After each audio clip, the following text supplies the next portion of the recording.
Everybody. I'm Danny Russel, Vice President of the Asia Society Policy Institute, joining you from New York City, along with my fellow Vice President, Wendy Cutler, who is in Washington, D.C., and the Honorable Kevin Rudd, President of both Asia Society and of ASPI, the Policy Institute, in Brisbane, Australia. But, of course, our star attraction today is the White House coordinator for the Indo-Pacific and Deputy Assistant to the President, Dr. Kurt Campbell. Welcome to Kurt, and many thanks to him for joining us today. So we've got 1 hour with Kurt, and in a moment, I'm going to ask him to walk us through the administration's overall Indo-Pacific strategy.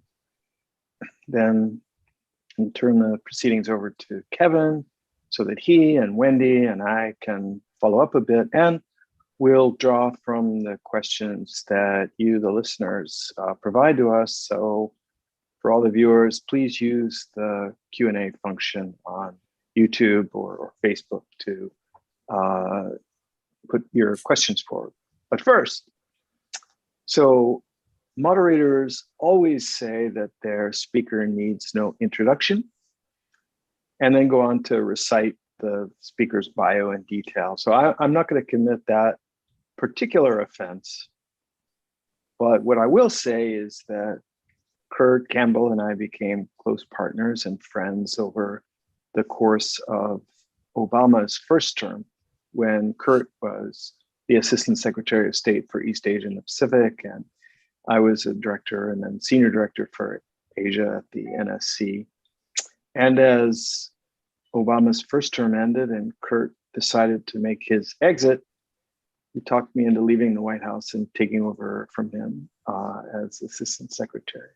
And I mention this because it's really hard to convey just how intensely we collaborated on what was, depending on who you are, either a pivot or a rebalance. Still haven't resolved that question. How many meetings, how many trips, how many summits, how many arguments, how many brainstorming sessions, how many adventures did we have? And they were adventures: Chung Guanzhang, the Barefoot Lawyer, Scarborough Shoal. Somebody should ask Kurt about Aung San Suu Kyi's dog, Shwedagon Pagoda. Kurt, I think there's a deal with Netflix in there somewhere for your time as Assistant Secretary, and of course the follow-on series for the Indo-Pacific coordinator. Anyway, I think it's fair to say that I've got a pretty fair idea of the challenges that Kurt is up against, as well as the formidable array of skills and talents that Kurt brings to these challenges. And I think it's also fair to say, Kurt, that you brought an outsized reputation and an impressive set of credentials and to a tremendously important and a new job coordinating U.S. policy, not just to East Asia and the Pacific, but to the broader Indo-Pacific region. And certainly in the first few months, despite the pandemic, despite the challenge of being a startup and other obstacles, you've engineered substantively and symbolically important in-person summits with the leaders of our two closest Asian allies, Japan and Korea. You've masterminded what I truly consider to be a groundbreaking and extremely substantive rebirth of the Quad through the inaugural summit and its major initiatives. You've overseen the North Korea policy review. You're overseeing the various China policy reviews. You've contributed to the interim national security strategy and the G7 infrastructure financing plan, BW3. But, Kurt, you knew there was a but coming.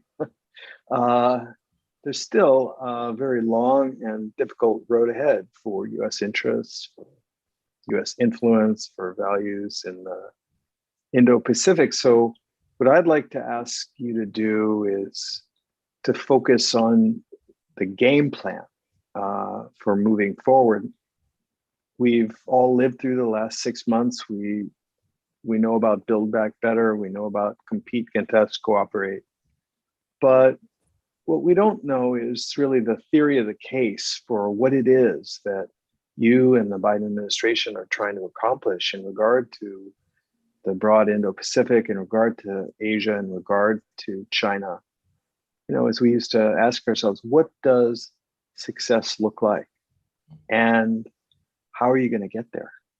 So, Kirk Campbell, over to you. The floor is yours. Great. Danny, thank you very much. A very gracious introduction from a dear friend and a person I enjoyed working with very much over many years, some of the funnest times, hardest challenges, and thank you. And I want to, before we get started, I do want to put in a plug, if I can, for the Asia Society. A lot of people don't realize that when you're in government, one of the things that you try to do, at least, is to understand what's being written, what's being analyzed on the outside, and it helps give you grist for your mill. It gives you ideas and suggestions. And I can't think of, the stuff that Kevin, Wendy, and Danny have contributed over the last year has been absolutely central to what we've tried to accomplish. The best, by far, China analyst, the person who gives us the most interesting insights about how China sees its position in the world, its challenges and opportunities ahead, by far, is Kevin Rudd. And he brings not only the skill of a diplomat, but the perspective of a prime minister. So we wait basically on every month for what Kevin issues for us to understand how China is contemplating the contemporary world. Danny's work on the Belt and Road, what its significance is, weaknesses, opportunities, challenges, has been enormous. A lot of people comment about Belt and Road, but very few have looked carefully at its successes, its challenges, its financing mechanisms, its interaction with international financial institutions. Danny's work has been sensational. And finally, I will say the person who's given me the most sustenance of late has been Wendy.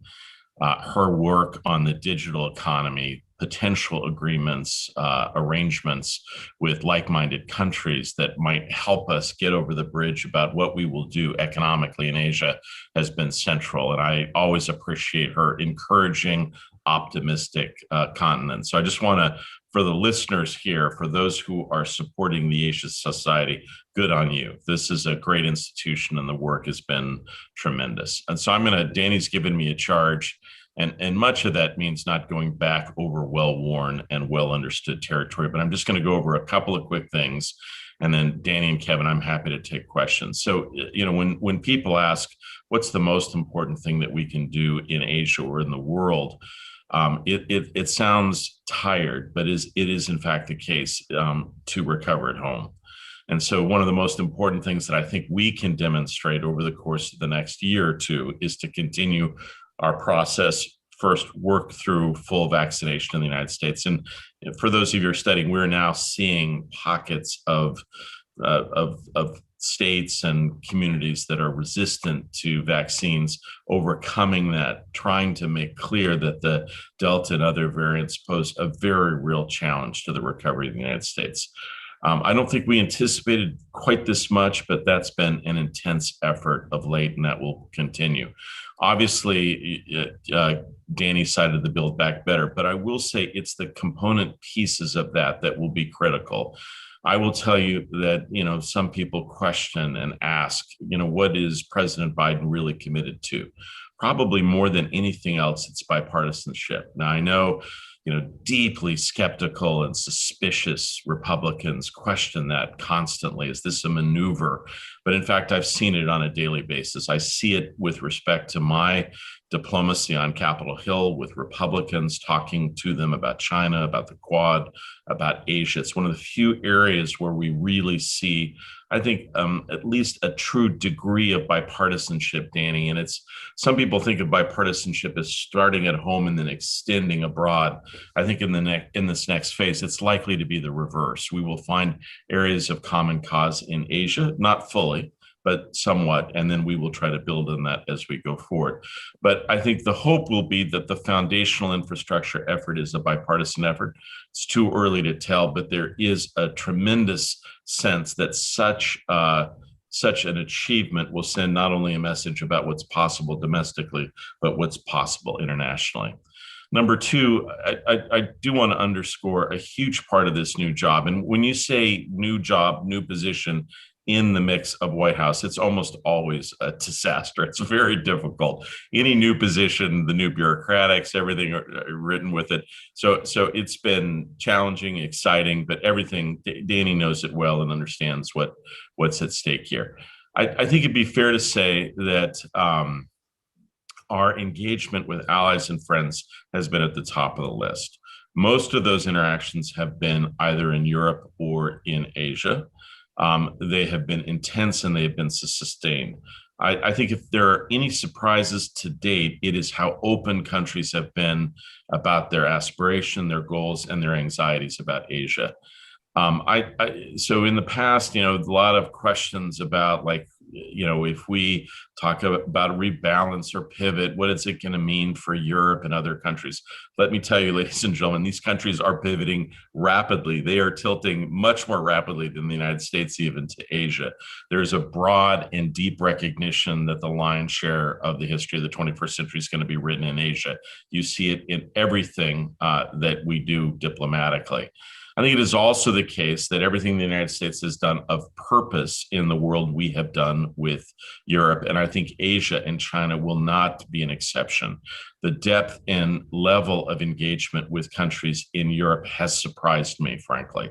And the degree of common views and common purpose has also been quite a welcome surprise. And that's not just countries like Great Britain or the Baltic countries, but France and Germany as well. We can talk more about that as we go, but those discussions range not just from assessments of the more assertive Chinese diplomacy and engagement and commercial kinds of interactions, but also what kind of steps might be important, screening investments, looking at a variety of arenas of common purpose more generally. I would also say just generally in these discussions, we have found a welcome to the United States, the Biden administration, to work more closely with them. But I will also say I can clearly sense that there is still uncertainty. Is this the United States that we have become more familiar with? Are we going to still be committed to the operating system of Asia, or is this just another transitory phase? And so one of the biggest jobs, Danny, is trying to reassure Asian friends and European colleagues and allies of the determination of the United States to remain engaged and to sustain our common efforts internationally. And part of that is not just in the bilateral context, but rejoining international institutions, not just rejoining them, but trying to play a role in making sure that key like-minded personnel staff them. That is something that Kevin has talked about extensively. And I think I must say, we've seen in a number of circumstances, both China and Russia place friends, colleagues in many of these institutions in ways that distorts its original purpose and in ways that we find challenging. The United States has to step up its game in that respect. The third area, Danny, that I think you're going to see much more going forward, particularly in Asia and particularly in Southeast Asia, is vaccine diplomacy. No country, we never think about these like a football game, but it's a helpful kind of almost mnemonic tool. We had a terrible first half, and anyone who tells you that we didn't is just not paying attention. One of the worst performances of the federal government in modern history. Yes, we seeded vaccines. That's terrific. It turns out that many of the vaccines that we're working with now had initiated and engaged on their own. But yes, the vaccine programs started in advance were important. We have to acknowledge that. But at the same time, just a tragedy at every level. I think what we've seen subsequently, I think, is an improvement in the American response. I think now the next step will be how we engage in vaccine. The term vaccine diplomacy, I think, is inappropriate. I think vaccine gifting, vaccine engagement more generally, and you will see the United States much more actively involved in this second phase, this second half, both working with COVID, but also working directly with countries with who we have special important ties with. We see this a lot in Southeast Asia. I think many countries in Southeast Asia thought, well, we've taken the appropriate steps of lockdown and personal space and public personal protection. That's going to be enough. It's not enough. Countries will not be safe until they're fully vaccinated. We've taken it on board with our own vaccine programs, but also working with the Quad. We are deeply engaged to ensure that we will provide vaccines in 2022 to Southeast Asia and the Pacific. We think this is the most important contribution that we can make in the next little while. And I think it's clear that other countries' vaccines they're important, but they are not as sustaining, we believe, as some of the vaccines, the mRNA vaccines in the United States. Fourth, in terms of what we will see going forward, finally now there's a degree of opening up. I think you're going to see some very high-level diplomacy over the course of the next 6 months. I can't go into specifics about that, but you can imagine that there is a deep recognition of the importance of Asia writ large, and you will see that from the president on down. I do want to acknowledge, I appreciate Danny's good words about engagements in Northeast Asia. But I think we recognize fully that really for an effective Asia strategy, for an effective Indo-Pacific approach, you must do more in Southeast Asia. Things have conspired, both cancellations of Shangri-La, some of the summits later this fall are going to be virtual. The spreading of the Delta virus more generally across Southeast Asia, technical difficulties, the tragedy of Burma, all these things have made it difficult, I think, for the United States to engage in a sustained way, the way we want in Southeast Asia. We are fully aware of this set of limitations and some of these concerns. And I think we want very much, Danny, in the next little while to step up our game substantially. And we recognize fully that to be effective in Asia, you have to be effective in Southeast Asia. I think I'll just conclude with this last point, if I can, Kevin and Danny. So there are many components to an American engagement in Asia. One is just a general recognition of what's taking place. I will tell you, I was out of government for 10 years. Coming back in, I was astonished by some of the things I read and saw and experienced and have had diplomatic engagements about. And one of them is just undeniable, a very assertive, determined China that wants to play the leading role on the global stage and has really quite unsentimental views of the United States, and really, I think, wants to reshape the operating system of Asia, this complex mix of freedom of navigation and peaceful resolution of disputes and sort of the forward deployment allied partnership with a different system, with components of the previous system, but things that will clearly favor China. I think quietly, a lot more anxiety about a very, very negative economic tools that China has used in certain countries. That has been concerning as well. But at the same time, I think as we realize that you're going to see this shift for the first time really in our history, the Indo-Pacific, Asia will be the center of our regional focus. And you'll see this movement from the Middle East. And it will be painful in all likelihood. We'll see some real challenges in places like Afghanistan, but a much greater focus on the Indo-Pacific. You can see that process underway in the Pentagon, rethinking long-range strike, rethinking how we're positioned in the Indo-Pacific.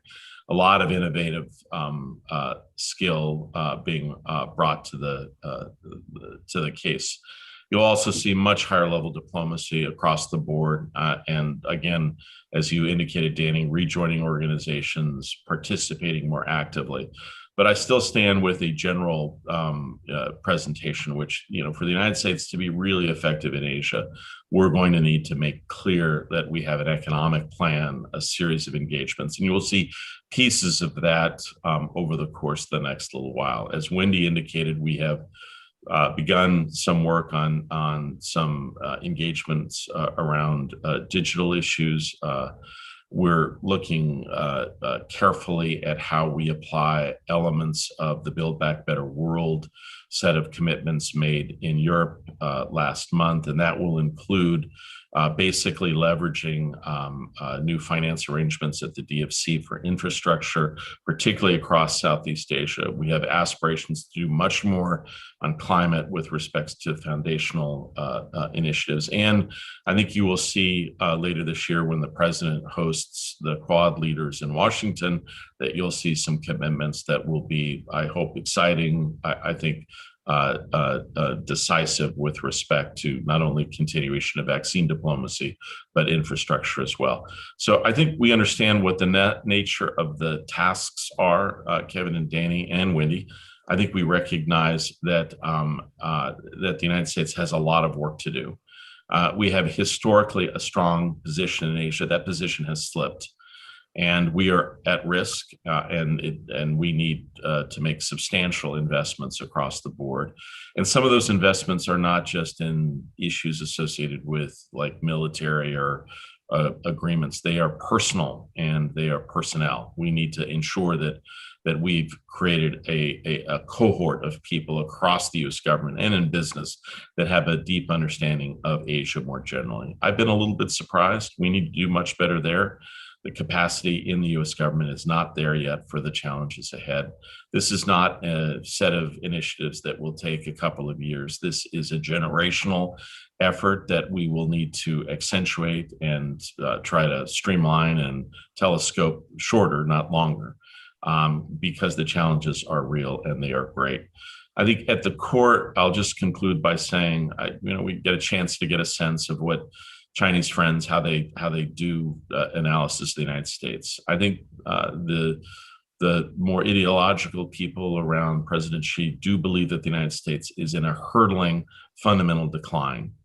And they look at various indications of that, January 6 issues associated with deep divisions in the United States. I think it is up to the United States more than anything else to make clear that this is a storyline that we have seen before. We've seen in Vietnam, we've seen during the economic crisis in the 90s, and again in the global economic crisis in 2008, 2009. Worries about that the United States was in a descent and would no longer be able to play its traditional role. These views have permeated Asia. We see it a lot in Southeast Asia and Singapore, in China, other countries more quietly. The most important ingredient in our effort going forward is to dispel those concerns and to make clear that the United States, that rumors of our decline are greatly exaggerated, and we have the wherewithal, the will, and the determination to continue to play a leading role in the global community, but particularly in the Indo-Pacific in the period going forward. I'll stop there. Kevin and Danny, thank you for the opportunity. Well, thank you very much, Kurt, and welcome to our Global Asia Society audience. You're joined by audiences around the world, our centers in Washington and Houston, who are co-hosting this event today, San Francisco, LA, but of course also across Asia, in Tokyo and in Seoul, in Hong Kong, Manila, Sydney, Melbourne, as well as Mumbai. We hope to be soon opening in New Delhi as well. Zurich, where we also have a center perhaps later this year, also next year in Paris. So the global network of the Asia Society is deeply engaged with all the questions, Kurt, that you've just touched on. First one from me, my friend, is you've been at it now for about 6 months. Those of us who know how administrations work know that there is no rest for the wicked. Are you getting much sleep? How's the interagency process going? How's Jake holding up as National Security Advisor, Tony Blinken at State? And in particular, where are you up to with your interagency processes on overall, shall we say, review of China's strategy? And are there timelines around that in the second half of the year? Well, thanks, Kevin. There's a lot of questions there. I would say these jobs, the person who really prepared me the most was Danny. I'd worked for a bit in the White House many years ago, but it's, you know, a very different beast now. Um, they're it's a young man's or young person's game. I will tell you that. I think the ability to demonstrate stamina is a huge part of success in the job. When I was younger, I was always able to do that. And, you know, it was an important ingredient in diplomacy. If you were able to say, look, I'll just stay at the table as long as it needs to be, that could help you in a long, complex diplomacy. The challenges of starting right after January 6th and the pandemic, Kevin, just can't be exaggerated. It's impossible to imagine. So you go to work, it's like, kind of a heavily armed first day of school, huge numbers of troops surrounding the White House in, lots of security, tremendous amount of anxiety that permeated for the first couple of months. But then, the protocols on the vaccine, the virus were remarkable. So, needed to wear a mask at all times, tested every single day, sometimes twice a day. It was difficult, challenging. And at the same time that you're trying to, kind of think about strategy and putting things together, I look back on those first couple of months and I found it very trying. And at the same time, you're reading about some of the things I was describing and you're thinking, God, our position has slipped, and look at the environment that we're dealing with. That's improved a lot. I feel much better overall. You get a little older, you learn how to pace yourself. As you were saying, I've been able to recruit just an unbelievable team of people. I just urge you to take a look at some of them. They're some of the best outside of government and in government. One of the young folks that works with me is a fellow that Kevin, named Rush Doshi. His new book, The Long Game, is just being published now. It's already #1 on Amazon. It hasn't been published yet, but it basically attempts to trace the Chinese thinking about its role globally and how it, sees the United States more generally. So, and frankly, I learned from young people that I work with: Edgar Kagan, Laura Rosenberger, Simona Gutta, people who I've been able to, just admire. And so, just the ability to, kind of convene and hopefully let these people try to get out of their way and let them be effective is a huge part of what I'm trying to do more generally. I find the interagency very collegial, and it's not like my previous experiences. This is, I think, largely because the tasks are so challenging. A lot of the crap that you sometimes go through is just not there this time.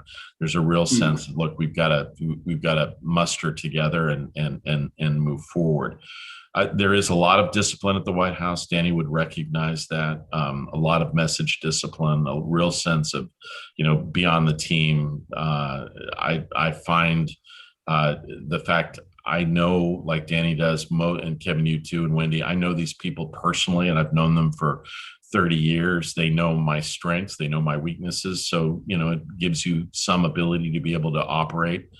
I'm not sure I would have done this job for many other people than Jake Sullivan. He's a deeply decent, extremely honorable, and also probably the smartest young person I've ever worked with. Just incredibly capable. I'll give you one quick anecdote just about this. We had done a call early on with some Pacific Island leaders, or foreign ministers and the like, and I'd come into the office there in the West Wing, and I wanted to brief him for 5 or 7 minutes before he was going to take the call. But it was a busy day, Kevin, a lot of stuff going on, Afghanistan and stuff. And he just didn't really have as much time. And he seemed a little bit like, not scattered, but focused on other things. And I was a little bit frustrated. And I thought, gosh, I wonder if he can, navigate all these different things that he's going to have to deal with in the next 15 minutes. And then I didn't really have much of a chance. We had about, 30 seconds, and then the call started. And then for the next 15 minutes the most perfect laydown imaginable that actually not only put me to shame, but I was almost humiliated that I'd spent so much time thinking about this. And then he put it together in just a couple of minutes, much better than I ever could have. So I'm frankly grateful to work with him. The president is deeply engaged, very interested in these issues. He is demanding, but demanding in the best possible way. So I've liked that part of it. And again, I will say Danny came into the office during one period that I was feeling a little bit low and kind of uncertain about stuff. And he reminded me about, like, every day when you leave, stop, take a look at the West Wing, take a look at the Washington Monument, remind yourself of what you're doing and why you're doing it. And I try to remember that now and try to do that every day. If I'm not mistaken, on the wall behind you, I think it's a portrait of Winston Churchill. In the I actually put that up just to remind me every morning, never say no, never say no. I did one of the, I will say, Kevin, we've got some, we're deeply engaged in both the national strategy. We'll have an Indo-Pacific strategy. Those will be coming out, and we've also got some other work underway. Some of it will be public, some will be classified. Those will be coming out later this year. The amount of time internally spent working, also building on the excellent effort that Eli Ratner did on China. We're trying to take all of this to heart, integrate it in a way that is purposeful and intensive as we go forward. The reason I mention Churchill, and so I was just reflecting on what you had to say, is Fulton, Missouri, 75 years ago, the speech on the Iron Curtain and the Cold War. And it kind of beckoned us into a new age, as Churchill was given to do by what he said and partly by what he did. Tell me, Kurt, in your own view, do you think we can avoid a second Cold War with China? And how would we go about doing that? Thank you, Kevin. So I don't like the framing of the Cold War very much, and I've appreciated the work that you've done on this. I'm fearful that framing obscures more than it illuminates, and I think it causes us to fall back on patterns of thinking and framing that is in no way helpful, really, fundamentally, to some of the challenges presented by China. And so for the United States, part of what we have to do is, I think the term is think differently. The two most recent experiences for us, one has been a hot war, a long 20-year unsatisfactory set of engagements across the Middle East, which focused a lot on special warfare and small troop movement capabilities and overhead support. Before that was a 40-year campaign with a country we had very little to do with, except for nuclear tipped missiles, not a lot of economic engagement, very little people to people engagement or societal interaction. So I'm not sure those are the best models more generally, but if you're asking a question, do I believe that the next little while in terms of the relationship between the United States and China will be different than this previous period that we broadly describe as engagement? I do. I believe that the defining characteristics of the period ahead will be around competition and also at the same time finding areas and arenas where the United States and China it's not necessarily cooperation, Kevin. I don't really like that narrow definition. It might be just alignment of policies, areas where we need to understand that purposeful efforts on both of our parts, like on climate change. Hopefully, we had hoped on the pandemic, that has been quite a disappointment, would be important as we go forward. But I do think that the period ahead has some similarities in terms of the early periods of our own Cold War in the United States. There was a lot of domestic unease, a lot of concerns about the definition of what it is that we were facing, a lot of exaggeration of certain kinds of challenges, a lot of underestimation of our own capabilities. I mean, you see some traditional characteristics that you see each time the United States has been challenged by a foreign country. We saw it even in elements of the period in the 1980s when we were worried about Japan, even. I will say, I think this time is going to be much more difficult. I worry sometimes that the Chinese leadership, one hopes to find ourselves in a situation that a degree of coexistence, of recognition that the Indo-Pacific and the world is big enough for two great powers. Some of what we've seen from President Xi and his colleagues suggests that China's ambitions surpass that. Those are things that, but those can't really be handled through persuasion. I think they have to be dealt with through performance. And so that's why I say the most important elements associated with our strategy, and for anyone, any American president, is to ensure that we've taken the right steps on technology, on education, on mustering an effective coalition of allies. I will say that, you know, oftentimes people will say, and I would take issue with it, like, oh, this is just a continuation of Trump policy. That's just completely incorrect. I think there are elements of the analysis that are comparable, but the way that President Trump tried to engage kind of in an erratic way only in a bilateral context between the United States and China is just incorrect. We really need to work this in a way that engages with other countries who share our interest in sustaining elements of, again, if you look at the operating system, Kevin, that we managed to create over and China participated in this as well. It led to the greatest accumulation of wealth and the lifting of people from poverty in human history.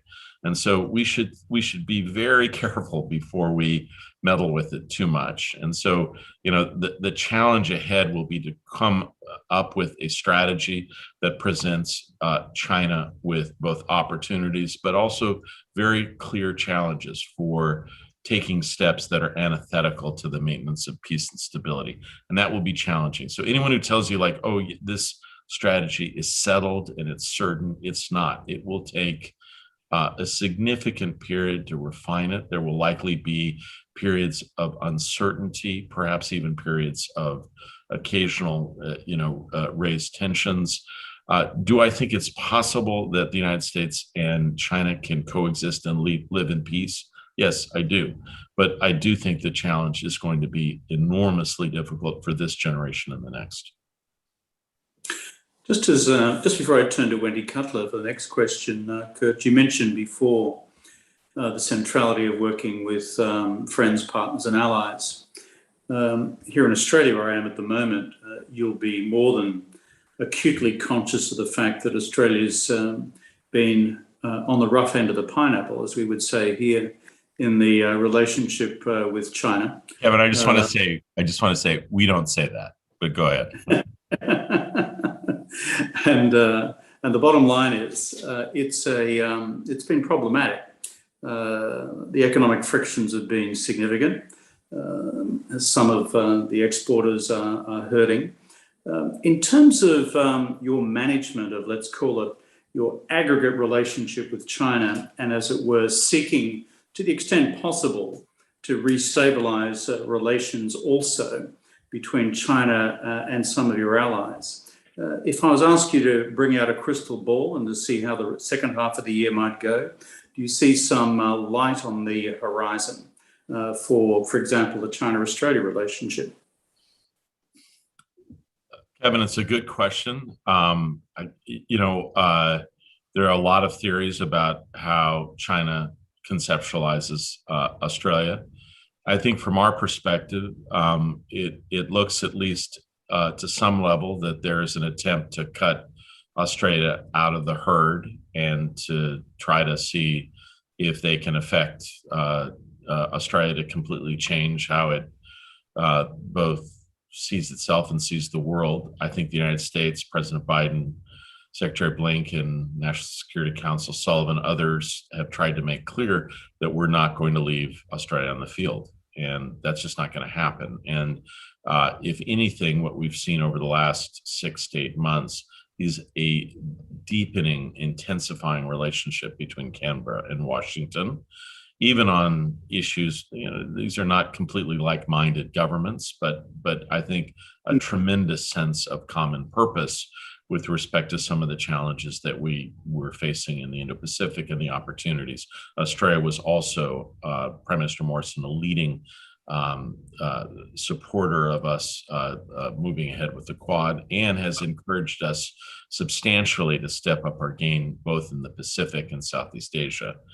I don't know if it's for me, Kevin, to say whether I see an easing or improving in relations between Australia and China in the next little while. I do want to just say, and again, I count on you, Kevin, often to help us understand this new phase in Chinese diplomacy and engagement. I will say, having been a diplomat now in various capacities for 30 years, you became comfortable. I thought that China had a series of tells, if you will, about how it would operate internationally and how it would engage more generally. And one of them was that China would rarely try to take on, more than one big foreign policy challenges simultaneously. In the 90s, when it sought to basically create capacity for working to its east with its sea engagements, and recognizing that maritime power was going to be more important. You were the one who taught me in the 90s that look at what China had done, basically tying down all those countries that it had difficult relations with, border disputes, over a period of 1 year, basically sorting all of those out. So it was able to basically muster and focus in one area. What we've seen of late really is China taking on many countries simultaneously, much greater assertive actions across the Taiwan Strait. I think what we've seen between India and China has been transformative in terms of India's strategic thinking, greater engagements in the disputed island territories, the Senkakus. Wolf war diplomacy continues in Europe, muted but still very purposeful dialogue aimed at the United States, and then economic coercive actions against a number of states, most pointedly Australia. Now, I would have thought previously that given what we had seen and the success of President Biden's visits to Europe and a sense of other countries basically finding common cause with the United States, that China would be in the midst right now of a recalibration, a sense of pulling back, a rethinking of some of its actions, particularly against Australia, a country, frankly, that if you had asked me 10 years ago what country was most likely to start thinking about we have to have a different kind of relationship with China and maybe kind of think differently about the United States, it might have been Australia. I think that is completely gone now.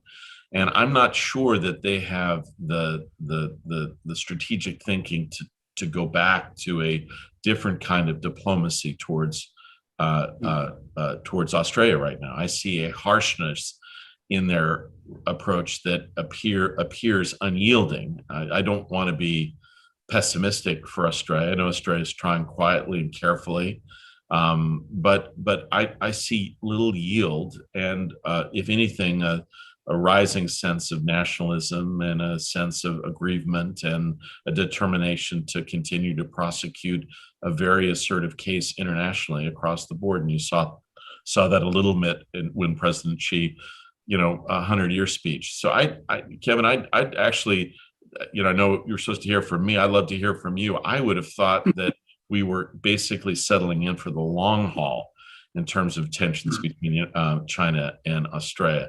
But is that accurate?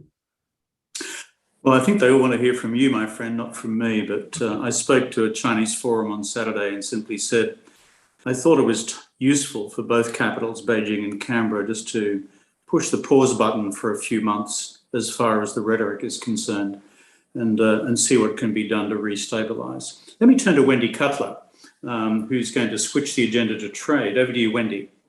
Well, thanks, Kevin, and thanks so much, Kurt. We really appreciate the work you've done to date, and we're looking forward to continue working with you closely. I wanted to kind of pick up on something you said earlier about working with our friends and allies, and I think you said that you're hearing a lot from them on their aspirations and their goals and their priorities.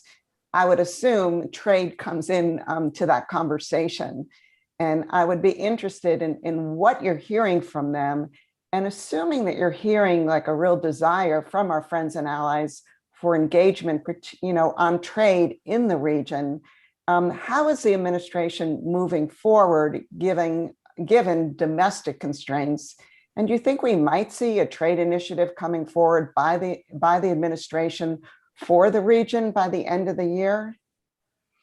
Thanks, Wendy. And again, as Kevin indicated, I really appreciated your testimony last week, your long service, the work that you did on TPP. And both Wendy and I are veterans of TPP, and we're careful about that because in some watering holes around Washington, you're not welcome. But still, I'm grateful for the time we served together more generally. I would say, Wendy, in almost every conversation, particularly with countries and individuals that you have close ties with, one of the first topics that comes up forward is, look, hey, great, you got a military engagement, but your ticket to the big game is going to be, can you muster economic engagement? And, countries are aware that we're still, one of the, key investors across the region. You could go through all the various indices of economic engagement more generally. But I think Asia wants to see more multilateral engagement. They want trade engagement, economic engagement. They want to see more infrastructure involvement. They want to see more project-related engagement. I think, as I indicated, Wendy, I think you're starting to see some of that. I think I won't go through and bore the audience about scoring, but I think we've sorted out how to make the DFC a much more purposeful tool in investments across Southeast Asia, and you're going to see more of that as we go forward. It is because of you, Wendy, frankly, and a few others that we're looking closely at what might be possible on the digital front. I think I think the president and others have indicated, look, this year has been about domestic recovery. It is also about vaccines. It is about engaging closely with allies. But at the same time, quietly, I think we are exploring a number of opportunities. I can't put a particular timing on it, but I do want to underscore that it is fully recognized that we cannot be successful without a positive trade agenda in the region as a whole. And that goes beyond whatever trade engagement that Ambassador Tai will undertake with China in the next little while. So I do want to underscore that finding that kind of initiative that fits the particular niche. I do just want to underscore for friends that again, I spend a lot of time on Capitol Hill talking about Asia. One of the things that's fascinating is that in the past, it has always been Democrats that were somewhat ambivalent about trade and Republicans were gung-ho. Now, frankly, Wendy, we have some ambivalence in both parties and uncertainty. I think if there's one issue that we really don't know we're not going to know until we try with some initiative, it's going to be trade. And I would say probably starting smaller, starting something that we can clearly demonstrate affects and supports small and medium-sized firms in the United States, working people. I think those are going to be some of the areas that we're going to see going forward. But no one is under any illusion about why that's going to be important as we go forward. Let me turn back to Danny to roll on with the conversation. Over to you, Danny Russel. Thanks, Kevin. Hey, Kurt. I want to ask about Taiwan. I know it's a delicate topic, but as as Assistant Secretary, you are the person who, more than anyone, made the effort to show respect for Taiwan, to promote Taiwan's dignity. But we're in a very different era. This is an environment of kind of zero-sum U.S.-China engagement. It feels like the growing friction with China is driving a series of incremental moves by the U.S. that is edging closer and closer to the line that separates unofficial relations with official relations, which in effect could hollow out America's one China policy. So I guess my question is, how much love is too much love for Taiwan? What's the right way? What's the wrong way for us to, manifest that respect and that support, which is not only important but utterly consistent with both the One China policy and the Taiwan Relations Act? Look, Danny, it's a good question, and I'll be careful here. We support a strong, unofficial relationship with Taiwan. We do not support Taiwan independence. We fully recognize and understand the sensitivities involved here. We do believe that Taiwan has a right to live in peace. We want to see its international role, particularly in areas like vaccines and issues associated with pandemic. They should have a role to play here. They should not be shunned in the international community. So I think it is a balance, but it is a balance that the United States accepts and supports. We do very much support Taiwan's dignity, its remarkable achievements as we go forward. And we've tried to send a very clear message of deterrence across the Taiwan Strait. And I must say, look, I'll try to be careful here. I know how much engagement the Asia Society has in Hong Kong. One of the reasons why the international community in the United States is so clear about our dissatisfaction by what China has undertaken in Hong Kong is a clear sense that quietly behind the scenes, Chinese interlocutors have studied and tried to make an assessment. If we can do this, what's the international response, and what does that tell us about what the response would be with respect to Taiwan? I just want to underscore that such an effort would be catastrophic. But at the same time, we need to signal when China has taken steps that are completely antithetical to international order, that the international community has to take, steps to signal that accordingly. That's important not only for Hong Kong, but it is also important for other things that China might contemplate. So, Danny, I completely agree with you. It's a very delicate, it's a dangerous balance, but it's a balance that must be maintained. And the United States has extraordinarily important interests in the maintenance of peace and stability, but other countries are coming to recognize that as well. Japan, Australia, Great Britain, other countries recognize that the maintenance of peace and stability is in the profound interests of international stability. But you mentioned so much before the importance of Southeast Asia. And the administration is still young. You're barely 6 months in. But as Indonesia's friend and neighbour here in Australia, and given Indonesia's role in the G20, by far and above the largest country and economy in Southeast Asia, and a robust democracy, Indonesia is hurting badly with COVID-19. Do you have any particular plans to reach out and support across the board with our friends in Jakarta? These are tough times just to the north of us here.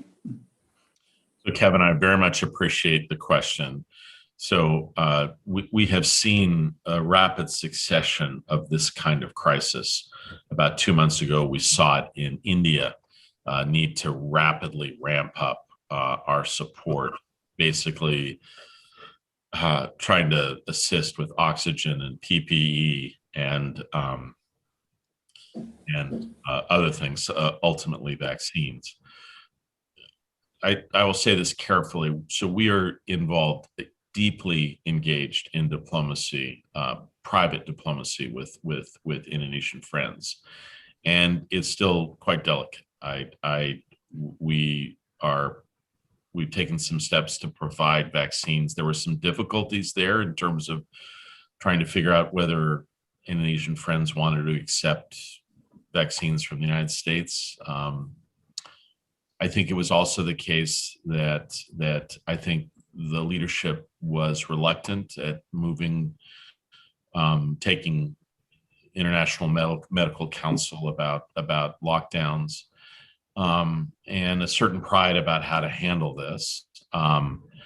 I fully understand, Kevin, and I think we do, the need to step up. We have tried to do that. I have been on daily calls with Indonesian friends, encouraging, supporting, trying to take the right steps. I think we've made some headway. I think there's been a request that much of this to be done privately and quietly. We've tried to do that. There is some vaccine sensitivity there. I think you probably understand what I'm saying. I will just leave it at that. We very much want to demonstrate our partnership with Indonesia. You've been very delicate. We need to step up our game in Southeast Asia. I don't want to leave your listeners with any sense that that's not the case. We have some upcoming travel. I think we have some series of engagements. We understand. That's why I mentioned number on my list of 5, how important vaccine diplomacy is. We put Indonesia near the top of that list. We are engaging both through COVAX and in the bilateral context in the best ways to support them as we go forward. Okay, we've got just under 5 minutes to go, so 2 or 3 rapid fire ones to wind up with, if that's okay. Sure. First one is from Ambassador John Negroponte, who asks, what is China's reaction to the American military withdrawal from Afghanistan? It's a great question. And I think, Ambassador Negroponte knows that China has really gone to school on how our military operates in the Middle East and South Asia. They looked at our tactics and our capabilities. But this is a larger question. This is what will it mean for the American standing? What does it mean for the American role? I think what we think we see is a China that believes that there will be some opportunities to step in Afghanistan in the next little while. I think they recognize that the situation is more unstable than many had anticipated, and that it's going to leave some questions on near its borders. I think there is a debate for Ambassador Negroponte in China about why this is happening. Some believe that it might be about creating uncertainty on its borders. Some think it's about the United States just basically recognizing that 20 years is long enough. And still others believe this is about basically summoning the capacity to focus more on the Indo-Pacific more generally. But I think they're operating in a very clear-eyed strategic manner with respect to Afghanistan, and that doesn't surprise me. As we close out, moving from Kabul to Kiribati, I know the South Pacific's near and dear to your own heart. Lots of pressures within the Pacific Island Forum at the moment, Kurt. US strategy towards the Pacific Island states. China has expanded its presence significantly. Fisheries, infrastructure, the rest. Your concluding thoughts on our small island states in the Pacific? Thanks, Kevin. You're right. Very dear to my heart. I think we're planning some major initiatives with respect to the Pacific. We cannot engage the Pacific effectively without working closely with Australia, New Zealand, other countries that have support. I found in the past, I think, a peculiar sense, almost competition among some of the major states with respect to how to think about the Pacific. You're thinking about how to think about the Pacific, Kevin, was always correct. There's plenty of work to do, and coordination should be at the top of the mark. I think we have to also recognize other states have larger interests and have made more of a commitment. I put Australia and New Zealand at the head of the queue, but the United States can assist with convening.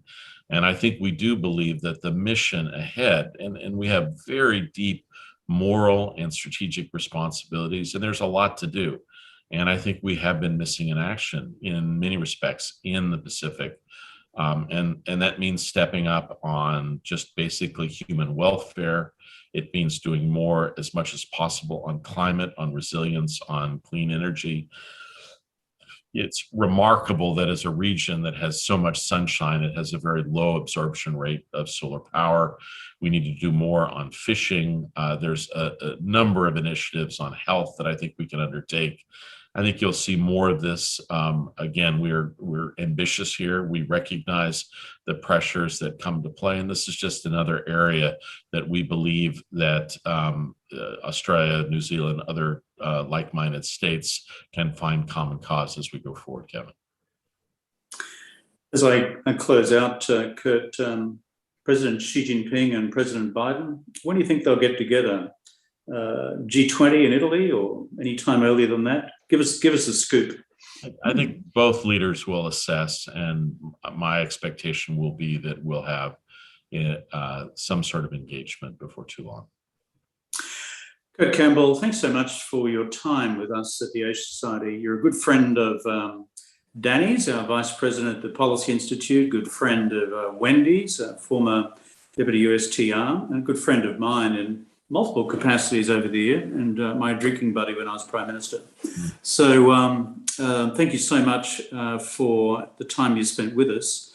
And we wish you all the best in navigating what is an extraordinarily complex 4 years ahead for US strategy in Asia, the Indo-Pacific, and the dilemma of the century, managing this relationship between the 2,000-pound gorillas in the Pacific living room, China and the United States. Go well, my friend. Thank you, Kevin. Best of everyone.